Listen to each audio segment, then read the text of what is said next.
ఒక మ్యాచ్ లేకపోతే ఒక సీరీస్. మ్యాచ్ లేక సీరీస్ ప్రారంభం కాకముందు, ఆ మ్యాచ్‌లో ఆడాల్సిన ప్లేయర్లు ఎవరైతే ఉన్నారో, స్క్వాడ్ ఏదైతే ఉందో, ప్రాబబుల్స్ ఏదైతే ఉన్నారో, వాళ్ళని ఎంపిక చేయాల్సిన బాధ్యత ఖచ్చితంగా సెలెక్టర్లదే. ఇక సెలెక్టర్లు ఎంపిక చేసిన ఆ స్క్వాడ్‌లో, ఆ ప్రాబబుల్స్‌లో తుది జట్టును ఎంపిక చేసే బాధ్యత మాత్రం ఖచ్చితంగా కెప్టెన్‌దే. ఇది మామూలుగా జరుగుతున్న విషయమే. మరి ఈ నేపథ్యంలో రోహిత్ శర్మ ముందు పెను సవాళ్లు ఉన్నాయి. 17 మంది ప్రాబబుల్స్‌లో ఎవరిని తుది జట్టులోకి తీసుకోవాలి అన్నది ఇప్పుడు అత్యంత క్లిష్టమైన టాస్క్. ఈ నేపథ్యంలో రోహిత్ శర్మ ఎలాంటి నిర్ణయాలు తీసుకుంటాడో చూడాలి. ఎందుకంటే 17 మంది ప్రాబబుల్స్‌లో అనేక మంది ఆటగాళ్ళు ఫిట్‌గా లేరు. మరి ఫిట్‌గా ఉన్న ఆటగాళ్ళేమో ఫామ్‌లో లేరు. ఈ నేపథ్యంలో రోహిత్ శర్మ ఫైనల్ 11ని ఏ విధంగా ఎంపిక చేస్తాడు, ఎవరు లోపలుంటారు, ఎవరు బెంచ్ పైన ఉంటారు అన్నది మనం ఆసక్తికరంగా గమనించాలి. అండ్ ఈ విషయాల్ని చర్చించేద్దాం. Let's get into the video. Bharat, England ముందు ఇప్పటికే 2 టెస్ట్ మ్యాచ్లు పూర్తయ్యాయి. మొత్తం 5 టెస్ట్ మ్యాచ్ల సిరీస్‌లో భారత్ ఒక మ్యాచ్, అదేవిధంగా ఇంగ్లాండ్ ఇంకొక మ్యాచ్. చెరో 1-1 పాయింట్లతో సమానంగా ఉన్నాయి. ఇక మిగిలి ఉన్నది 3 టెస్ట్ మ్యాచ్లు. ఈ 3 టెస్ట్ మ్యాచ్‌లో ఎవరైతే ఆధిపత్యాన్ని ప్రదర్శిస్తారో, ఎవరైతే మ్యాచ్ గెలుస్తారో వాళ్ళే సిరీస్‌ని కైవసం చేసుకుంటారు. ఇక భారత్ విషయానికొస్తే, భారత్‌లో జరుగుతున్న ఈ టెస్ట్ సిరీస్ భారత్‌కి చాలా ఇంపార్టెంట్. పైగా ఐసీసీ టెస్ట్ ర్యాంకింగ్స్‌లో పై భాగాన ఉంటేనే భారత్ ఐసీసీ టెస్ట్ ఛాంపియన్‌షిప్‌లో పాల్గొనబోతుంది. ఈ నేపథ్యంలో భారత్‌కి ప్రతి మ్యాచ్ గెలవాల్సిన అవసరం ఉంది. ఎందుకంటే రాబోయే రోజుల్లో మళ్ళీ ఆస్ట్రేలియాతో టెస్ట్ సిరీస్ ఉంది. అదంత సులభం కాదు. ఈ నేపథ్యంలో ఇంగ్లాండ్‌తో జరిగే ఈ టెస్ట్ సిరీస్‌ని ఖచ్చితంగా భారత్ గెలిచి తీరాలి. పాయింట్ల పట్టికలో టెస్ట్ ర్యాంకింగ్స్‌లో భారత్ జట్టు పైకి వెళ్ళగలగాలి. ఇక ఇంగ్లాండ్ విషయానికొస్తే, ఇంగ్లాండ్ ఈ టెస్ట్ సిరీస్‌ని గెలిచినా, ఓడినా వాళ్ళకి పెద్దగా నష్టం లేదు. ఎందుకంటే ఇది వాళ్ళు అదర్ కంట్రీలో, వేరే దేశంలో ఆడుతున్న టెస్ట్ మ్యాచ్. వాళ్ళపైన పెద్దగా అంచనా లేవు, పెద్దగా ఒత్తిడి కూడా లేదు. ఈ నేపథ్యంలో ఇంగ్లాండ్ కన్నా భారత్ ఒత్తిడి మధ్య ఈ టెస్ట్ సిరీస్‌ని ఆడుతోంది. అందులో ఎటువంటి సందేహం లేదు. ఇక భారత్ కెప్టెన్ రోహిత్ శర్మ విషయానికొస్తే, రోహిత్ శర్మ చాలా కాలంగా ఫామ్‌లో లేడు. అది అతనికున్న ప్రధానమైన అతిపెద్ద సమస్య. ఇక తన ఫామ్‌ని పక్కన పెడితే, కేవలం జట్టులో ఉన్న ఆటగాళ్ళు కూడా ఫామ్‌లో లేరు. కనీసం జట్టులో ఉన్న ఆటగాళ్ళు ఫామ్‌లో లేనప్పుడు కెప్టెన్ ఫామ్‌లో ఉండి కెప్టెన్ ఇన్నింగ్స్ ఆడాలి. కెప్టెన్ ఆడకపోయినా జట్టులో ఉన్న ఆటగాళ్ళ చేత గొప్పగా ఆడించగలగాలి. ఈ 2 విషయాల్లో రోహిత్ శర్మ చాలా ఇబ్బంది పడుతున్నాడు. ఇక రోహిత్ శర్మ అతని సొంత ఫామ్‌ని పక్కన పెడితే, జట్టులో ఉన్న ఆటగాళ్ళ విషయానికొస్తే, తుది 11 మందిని, ఫైనల్ 11ని ఎంపిక చేయడం రోహిత్ శర్మకి అతిపెద్ద తలనొప్పిగా మారబోతోంది. ఎందుకంటే జట్టులో ఉన్న అనేక మంది ఆటగాళ్ళు ఫిట్‌గా లేరు. ఫిట్‌గా ఉన్న ఆటగాళ్ళేమో ఫామ్‌లో లేరు. మరి ఈ నేపథ్యంలో ఉన్న 17 మంది ప్రాబబుల్స్‌లో 11 మందిని ఎంపిక చేయడం అత్యంత క్లిష్టమైన పని. ఇక ప్రాబబుల్స్ విషయానికి గాని వస్తే, ఈ ప్రాబబుల్స్‌లో అతి ప్రధానమైన సమస్య ఏంటంటే, ప్రాబబుల్స్‌లో కోహ్లీ లేడు. కోహ్లీ ఫామ్‌లో ఉన్నా అతను ఆడే అవకాశం లేదు. అతనేదో కారణాలతో జట్టు బయటున్నాడు. ఇక రెండో విషయానికొస్తే, ప్రాబబుల్స్‌లో కేఎల్ రాహుల్‌ని, అదేవిధంగా జడేజా ఇద్దరిని కూడా ప్రాబబుల్స్‌లోకి తీసుకున్నారు. కానీ వాళ్ళు ఫిట్‌గా ఉన్నారా లేదా అన్నది ఇప్పటికీ అసలు ఎవరికీ తెలియదు. మరి ఫిట్‌గా ఉన్నారా లేదా అన్న దాని మీద ఎన్సీ ఇప్పటికీ ఎటువంటి రిపోర్ట్ ఇవ్వలేదు. ఈ నేపథ్యంలో జడేజా గానీ, కేఎల్ రాహుల్ గానీ అసలు టీంలో ఫైనల్ లెవెల్‌లోకి తీసుకోవాలా వద్దా? తీసుకుంటే వాళ్ళు ఫిట్‌గా ఉంటారా లేరా?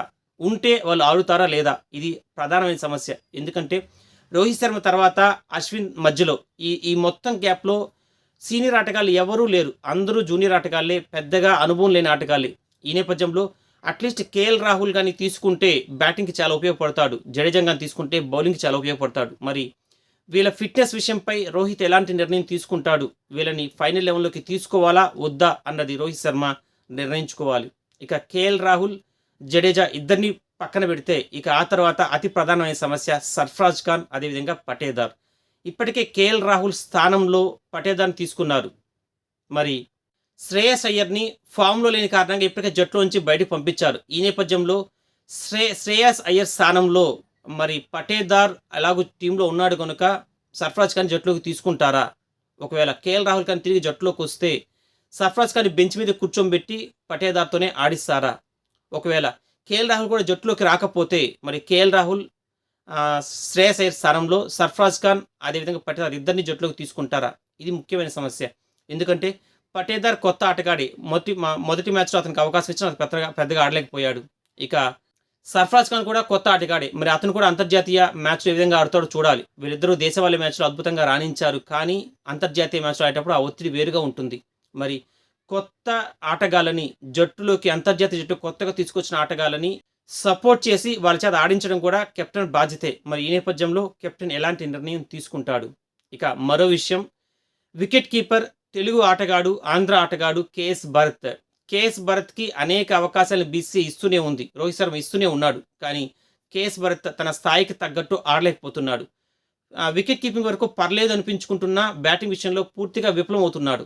ఈ నేపథ్యంలో అతనికి గత 14 ఇన్నింగ్స్‌లో అతను 7 టెస్ట్ మ్యాచ్‌లు ఆడాడు. 14 ఇన్నింగ్స్‌లు ఆడాడు. ఈ 14 ఇన్నింగ్స్‌లో అతనికి 12 ఇన్నింగ్స్‌లో బ్యాటింగ్ చేసే అవకాశం వచ్చింది. కానీ అతను చేసింది కేవలం 212 పరుగులే. అంటే ఒక ఇన్నింగ్స్ సగటున 20 పరుగులు కూడా చేయలేకపోయాడు. ఈ నేపథ్యంలో కేఎస్ భరత్‌ని పక్కన పెట్టాలని బెంచ్‌లో ఉన్న మరో వికెట్ కీపర్ ధ్రువ్ జురెల్‌ని జట్టులోకి తీసుకోవాలి అన్న ఒత్తిడి రోహిత్ శర్మ మీద రకరకాలుగా ఉంది. అనేక మంది మాజీ ఆటగాళ్లు కేఎస్ భరత్‌ని పక్కన పెట్టి ధ్రువ్‌ని వికెట్ కీపర్‌గా తీసుకోమని చెప్తున్నారు. ధ్రువ్ దేశవాళీ క్రికెట్‌లో అద్భుతంగా ఆడి జట్టులోకి వచ్చాడు. ఈ నేపథ్యంలో రోహిత్ శర్మ తిరిగి కేఎస్ భరత్‌ని కొనసాగిస్తాడా? లేక అతని స్థానంలో ధ్రువ్‌ని తీసుకుంటాడా? అన్నది ఆసక్తికరం. ఇక జడేజా గాని జట్టులోకి రాకపోతే జడేజా స్థానంలో కుల్దీప్‌ని తీసుకోవాలి. మరి కుల్దీప్‌ని తీసుకుంటారా? లేక జడేజానే కొనసాగిస్తారా? ఇక అశ్విన్ విషయానికొస్తే అశ్విన్ ఇప్పటికే 499 వికెట్లు తీశాడు. స్పిన్ వికెట్లు తీశాడు. మరొక వికెట్ తీస్తే అతను 500 క్లబ్‌లోకి చేరిపోతాడు. ఈ నేపథ్యంలో అశ్విన్ అనేక విధాలుగా ఒత్తిడికి లోనవుతున్నాడు. మనకు ఆ విషయం గత మ్యాచ్‌లో తెలిసింది. మరి అశ్విన్ ఆ వికెట్ తీసేస్తే ఆ తర్వాత అతను చాలా స్వేచ్ఛగా బౌలింగ్ చేయగలుగుతాడు. మరి ఆ వికెట్ తీసే అవకాశాన్ని 500 వికెట్ తీసే అవకాశాన్ని రోహిత్ శర్మ ఎప్పుడు ఇవ్వాలి? మొదటి రోజే ఇవ్వాలనా? ఎందుకంటే మొదటి రోజు ఖచ్చితంగా ఫాస్ట్ బౌలింగ్‌కి అనుకూలించే వికెట్ ఉంటుంది. 3, 4, 5 రోజుల్లో మాత్రమే స్పిన్ వికెట్‌కి అనుకూలిస్తుంది. ఈ నేపథ్యంలో ముందుగానే అశ్విన్‌కి బాల్ ఇచ్చి సాహసం చేస్తాడా? లేక వికెట్ స్పిన్‌కి అనుకూలించే వరకు ఎదురు చూస్తాడా? అన్నది ఆసక్తికరమైన విషయం. ఇలాంటి అనేక సవాళ్లు ఇప్పుడు రోహిత్ శర్మ పైన ఉన్నాయి. మరి ఈ సవాళ్ళన్నిటికీ సమాధానం మరికొద్ది సేపట్లో ప్రారంభమయ్యే మ్యాచ్‌లో తేలిపోతుంది. మరి రోహిత్ శర్మ అద్భుతమైన నిర్ణయాలు తీసుకొని, జట్టుకు ఉపయోగపడే నిర్ణయాలు తీసుకొని, ఈ సిరీస్‌లో మూడవ మ్యాచ్‌లో భారత్‌ని గెలిపించి సిరీస్‌లో 2-1 ఆధిక్యంతో భారత్‌ని నిలుపుతాడని ఆశిద్దాం. బై.